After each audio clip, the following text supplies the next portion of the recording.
Bonjour, bienvenue à notre rendez-vous quotidien pour la presse, en ligne et en direct sur EBS. Nous sommes aujourd'hui le jeudi 3 décembre. Nous allons limiter ce rendez-vous de midi à 30 minutes car nous aurons la vice-présidente Vera Jourova avec nous en salle de presse à 12h30 pour vous présenter le plan d'action pour la démocratie européenne et une nouvelle stratégie sur la charte des droits fondamentaux. Je tiens aussi à vous signaler que nous organiserons un briefing technique off the record sur la procédure d'autorisation de mise sur le marché de vaccins à 13h30 aujourd'hui. Mais avant de passer à vos questions, nous avons quelques annonces. Tout d'abord, nous saluons bien évidemment aujourd'hui la mémoire du président français Valéry Giscard d'Estaing. Vous avez sans doute vu le message de la présidente von der Leyen ce matin, où elle a rendu hommage à ce grand Européen et a présenté ses condoléances au peuple français. Je citerai juste ces quelques mots de Valéry Giscard d'Estaing. La politique européenne ne fait plus partie de notre politique étrangère. Elle est autre chose et ne se sépare plus du projet fondamental que nous formons pour nous-mêmes. Ensuite, nous publions aujourd'hui le paquet d'infractions du mois de décembre. Comme vous le savez, pour aider les citoyens et les entreprises à pleinement profiter du marché intérieur, la Commission est en dialogue permanent avec les États membres qui ne respectent pas le droit européen et, au besoin, ouvre des procédures d'infraction à leur égard. Les décisions prises aujourd'hui comprennent 51 lettres de mise en demeure, 28 avis motivés et 7 renvois à la Cour de justice de l'Union européenne. Nous clôturons également 138 dossiers en cours. Vous trouverez un résumé des principales décisions en ligne et dans notre Daily News. Je passe maintenant la parole à Adalbert pour une annonce sur notre support à la Grèce pour l'accueil des réfugiés. Indeed, today the Commission agreed a detailed plan with the Greek authorities and EU agencies to build and operate a new reception centre on the island of Lesbos. This new centre, fully in line with European standards and operated with swift and fair procedures, is to be completed by early September 2021.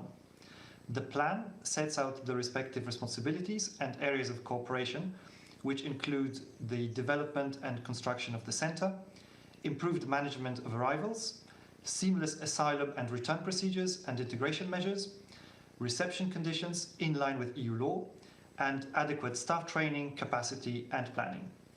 Today's agreement comes in addition to €121 million in EU funding granted to Greece last month for the construction of 3 smaller reception centres on the islands of Samos, Kos and Leros, which will also be completed by September 2021.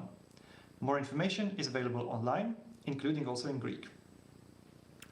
Thank you, Adalbert. Then, Commissioners Nicolas Schmit and Helena Dalli are participating in the video conference of Employment and Social Policy Ministers today.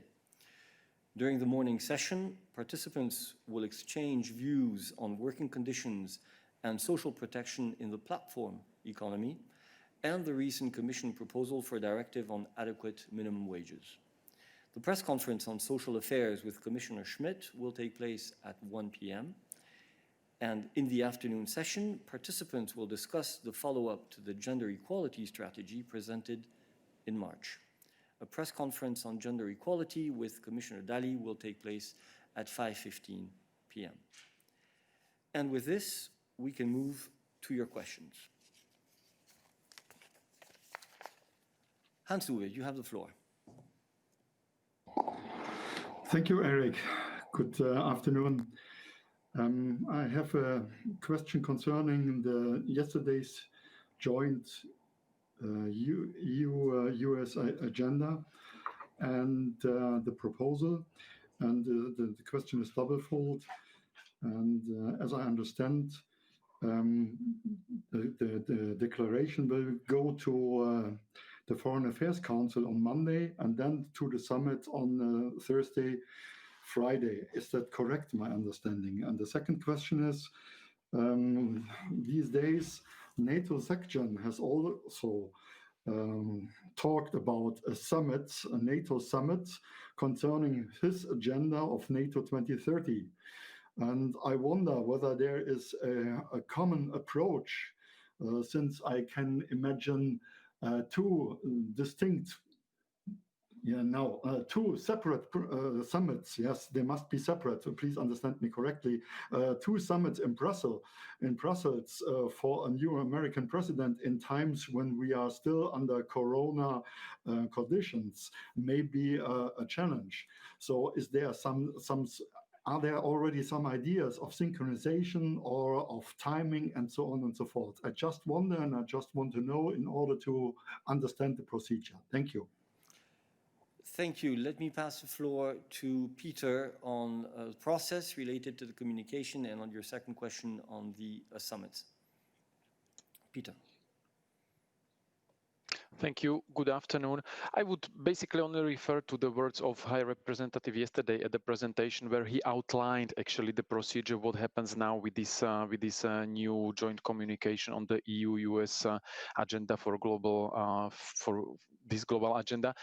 It will be submitted, or the European Council will be invited to endorse this agenda for global change, and then the intention is, or the expectation is, to launch it indeed at the EU-US summit, possibly next year, in the first half of the next year. We hope that there will be no more COVID-related limitations. When it comes to the NATO, the High Representative was also stressing yesterday that when he was talking about the global part of this strategy, or of this document, that the US is demanding for the European Union to take more responsibility for its own matters, including in security and defense matters. And this is what the EU wants to do. So the EU wants to continue working on our capabilities to enable the European Union to become a stronger global partner, in particular for the EU-US relations. And this is important to the second part of your question, in complementarity to the NATO. But this doesn't mean that when it comes to organizing the summits that we necessarily have to synchronize with the NATO. You know, the EU and NATO are two different organizations. They have their own schedule, but you can assume that if American president comes to Brussels for one summit, that he would be also willing to use the occasion to meet also other counterparts. But this is really a question for the NATO and for the US administration, how they want to organize it. But we hope that it will be possible to organize the EU-US summit in the first half of the next year. Thank you, Peter. Are there other questions for us on the EU-US communication? That does not seem to be the case, so I move to Nima with a question, I understand, about the GCPOA and Iran. Nima.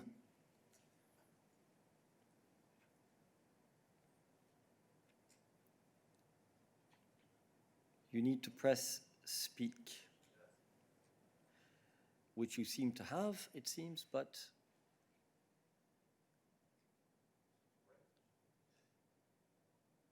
go ahead, Nima. I'm sorry, we cannot hear you. There seems to be a technical issue. See if you can solve it, and we will be happy to come back to your question. Other foreign relations related questions for us today? That does not seem to be the case. Nima, try again.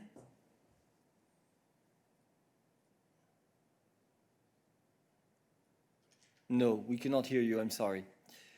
All right, let's leave foreign affairs. Are there other questions for us today?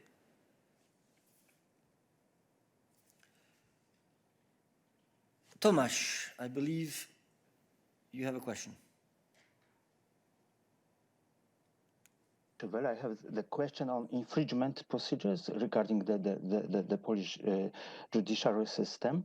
The infringement procedure, the new one, or decision to broaden the infringement procedure relates to the disciplinary chamber of the Supreme Court, which should be suspended according to the ECJ order made already in April. So my question is why European Commission did not ask ECJ for the fine for Poland for not implementing its order of April, and instead of this decision, European Commission decided to start the new infringement proceeding. So that's my question.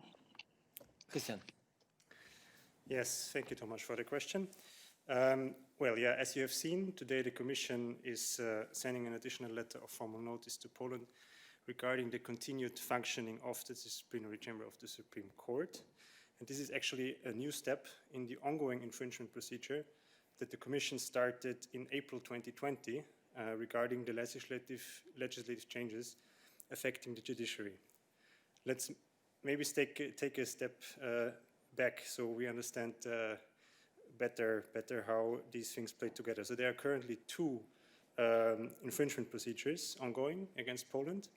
One is related to the disciplinary regime, so concretely against the disciplinary chamber, as amended by the law of the 8th of December 2017 on the Supreme Court. This is already with the European Court of Justice and was launched by the Commission in 2019.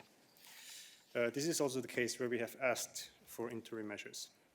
The second one is on various changes to the judiciary, including also the disciplinary regime under the new law on the judiciary of 20 December 2019.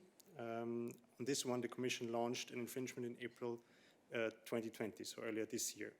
And today, to this one, we added a new grievance via this additional letter of formal notice. So while both are on the judiciary, they are different cases, and each of them have to follow due process and follow the steps foreseen for infringement procedures. We are, of course, very well aware of ongoing developments in Poland and that time is of the essence in protecting judges from political control. This is why, in this particular case, we believe it is the most appropriate and legally sound way to address the outstanding concerns relating to the continued functioning of the disciplinary chamber, to include this issue in the ongoing case on the new law on the judiciary. Thank you. Are there other questions for Christian today on the rule of law? Oliver, I know your question is not on this. I do not see any other questions on this. So, Oliver, you have the floor.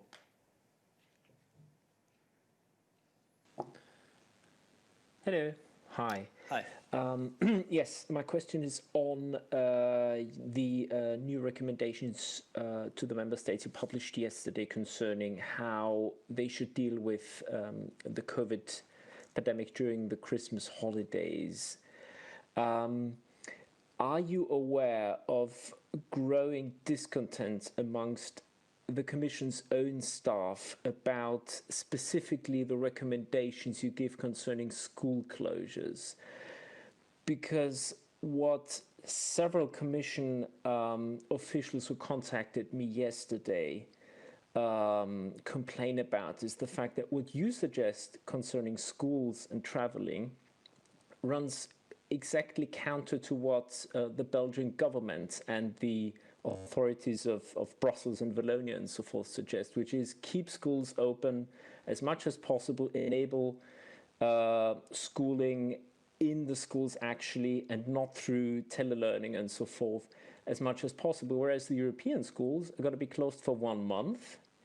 And you basically copy-pasted the regime that the European schools introduced, which is closing schools for 1 month so people can travel and can go into quarantine before and after.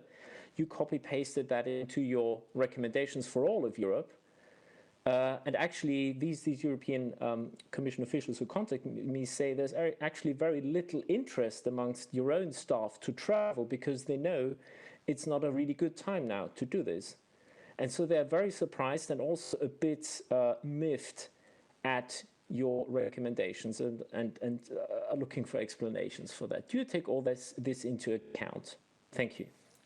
Thank you, Oliver. What I'd like to, the message I'd like to pass to colleagues who have issues with the recommendations that the Commission has adopted is to contact the administration in order to discuss these. I don't think that it is the most effective way of dealing with these concerns by asking us here in the press room to answer your questions from the podium. There are, of course, many channels of communication foreseen for staff with the institution, and we believe that these are very effective means of dialoguing on these work-related issues.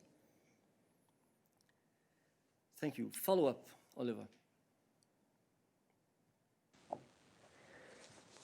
Well, maybe I framed my question in a confusing way. What I'm after at is rather that you're suggesting policies to the rest of Europe that even the government of Belgium, the authorities in Belgium, the educational and health authorities in Belgium consider counterproductive. They say schools should stay open as much as possible and actually please do not travel. Whereas your recommendations from yesterday basically say, well, testing and quarantines for air travel passengers is not recommended if they come from red zones, and you say yourself, all of Europe is a red zone now.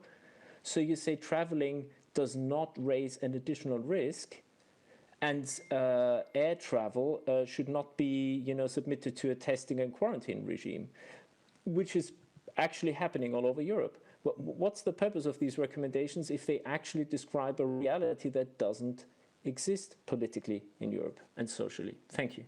Oliver, let me remind you that the purpose of the European Commission issuing recommendations is that we try to take a look that goes beyond the situation in Belgium, or else we would ask the Belgian government to issue recommendations valid for the whole of Europe.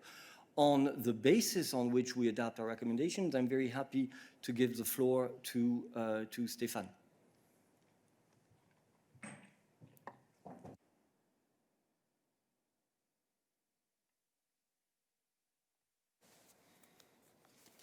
Thank you very much, Oliver. I think this issue and the importance of physical distancing was also clearly addressed in the context of yesterday's press conference. And I think Commissioner Kyriakides has stressed several times that one of the main elements that we have to bear in mind, and which is a basis for the different recommendations that have been made in this context of gathering, of bringing people together, whether it's in schools or others, is the fact that we should avoid the so-called 3 C's. We should avoid closed spaces, we should avoid close contacts, and we should avoid crowded places. So the issue is that we want to avoid reduced transmission, and therefore we have to look at these gatherings, these coming together of people, and on that basis see which recommendations are best to avoid or cut this transmission. This is one of the reasons why we came to the recommendations that you have found in that particular part of the recommendation regarding, for instance, schools. Thank you. Thank you. Are there other questions for Stéphane today on COVID matters? David. Oui, merci. David Carretta, Radio Radicale. Excuse-moi si j'insiste sur la question, mais en effet, il y a 2 problèmes. Le premier problème, c'est que vous donnez des indications qui sont des indications différentes par rapport à ceux que les scientifiques dans des États membres comme la Belgique donnent, par exemple, sur l'école. Donc vous dites, tenez, fermez les écoles. Ça, c'est la recommandation que vous faites à toute l'Europe, pas seulement à l'école européenne, à toute l'Europe.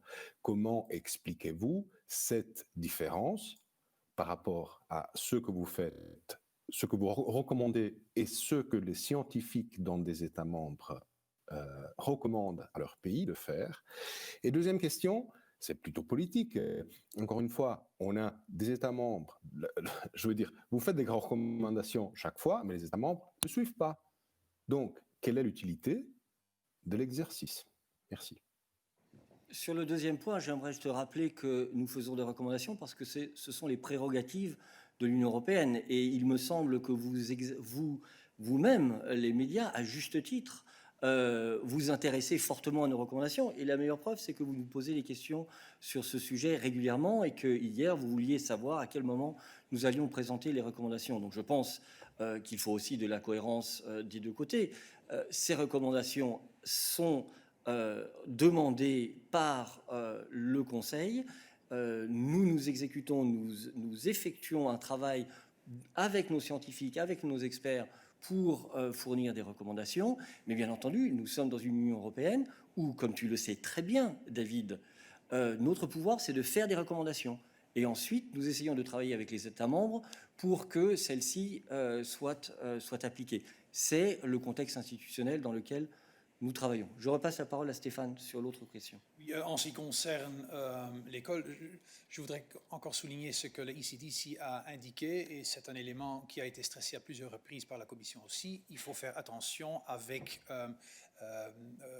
l'arrêt des mesures de précaution qui ont été prises pour éviter qu'il y ait une augmentation des infections après, au mois de janvier par exemple. Et c'est pour ces raisons-là que les recommandations ont été établies en pensant à des manières, des solutions pour éviter la transmission du virus, parce qu'on ne veut pas perdre les avantages directs qu'on a gagnés en appliquant les mesures qui sont actuellement en cours. Des principes qui sont très importants là-dedans, c'est, comme j'ai dit, éviter des contacts, close, rester dans des espaces fermés et faire en sorte qu'on respecte le physical distancing. Et ce sont des éléments qui sont très importants, qui doivent évidemment être adaptés aux situations épidémiologiques de chaque pays. Mais c'est sur cette base-là qu'on a estimé utile, important, de rappeler ou d'attirer l'attention sur les recommandations que vous trouvez dans le texte qui a été présenté hier. Merci. Merci. D'autres questions sur la situation liée au coronavirus? Lorenzo.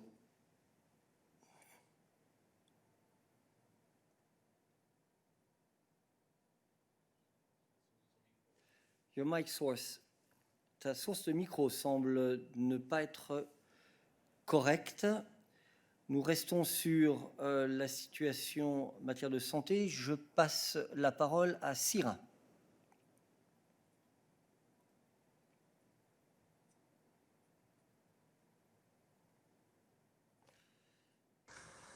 Syrah, can you hear me? Syrah, you have the floor. Yes.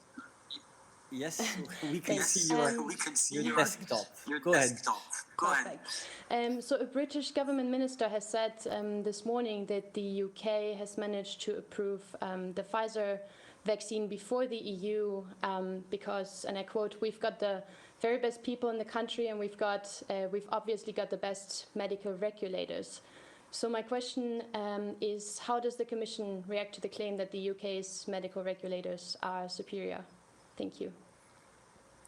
Well, let me say this. We are, of course, absolutely convinced that the regulators in the United Kingdom are very good, but we are definitely not in the game of comparing regulators across countries, nor on commenting on claims as to who is better. This is not a football competition. We are talking about the life and the health of people. And as you know, we have in the European Union a very developed system, which, by the way, still applies to the United Kingdom, in order to approve the authorization of, to authorize medical products, vaccines, and then to place them on the market. And precisely in order to be able to explain to you in more detail how this process works, we are organizing a technical briefing afterwards. Lorenzo, peut-être que tu as pu résoudre ton problème de micro. Vas-y.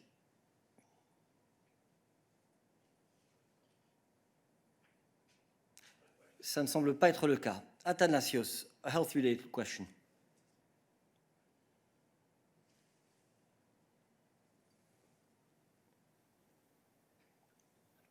Athanasios, you have the floor. Yeah, we can hear you. Okay, yeah. Internet problems, I think. Connection problem, I think I have.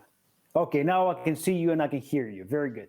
It's a health-related issue, but it's also an administrative issue, because you mentioned before that members of the Commission staff should not go to the press when they have problems with the answers that they don't get from the Commission services, and rather you suggest that they should go to the Commission services to get their answers on their health-related questions during the pandemic. Now, people tell me that they don't get answers.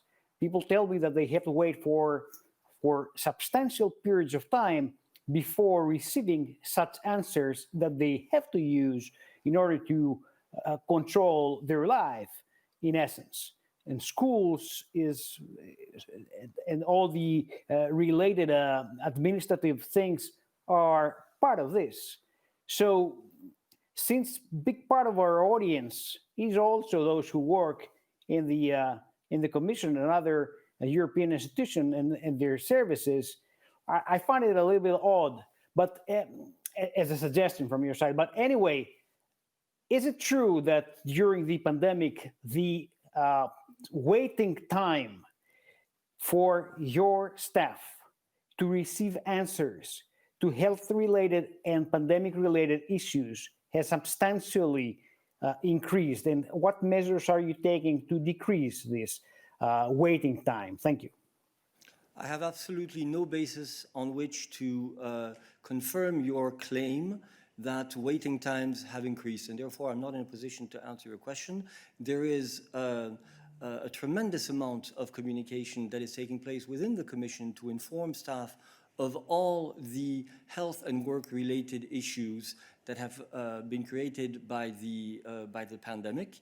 As you know, the Commission is working, the staff members that you mentioned, I'm sure included, are working very hard both on the files that they have to manage, and when it comes to all the administrative staff that we have on managing the pandemic and its consequences from a work point of view. So I have no figures. You would need to produce figures in order to be able to show that the claims that are being made are true. My impression, being myself a member of staff and having colleagues here in the room who are as well, is that the administration is doing the best it can in the current circumstances, in order to answer questions from member of staff. But of course, we can certainly always do better. Other questions for us today on health? Rafaela, you have a question on health.